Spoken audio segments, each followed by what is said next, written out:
Hello, good afternoon to everyone. In the name of God, the Compassionate and Merciful, I wish to make a brief statement on the ongoing terrorist and criminal aggression by the Israeli regime against the Islamic Republic of Iran.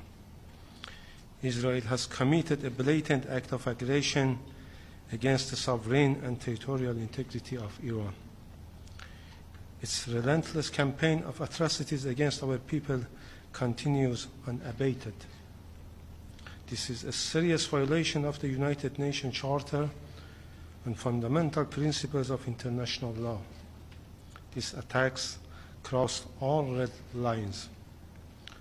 Most alarmingly, Israel deliberately targeted a peaceful nuclear facility operating under full IAEA safeguards.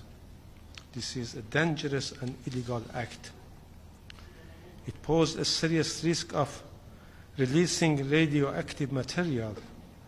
If Iran had not immediately contained the situation, the consequences could have been catastrophic.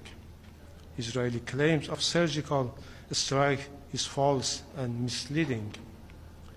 In contrast, it has launched a campaign of unlawful and indiscriminate attack targeting civilian infrastructure in Iran.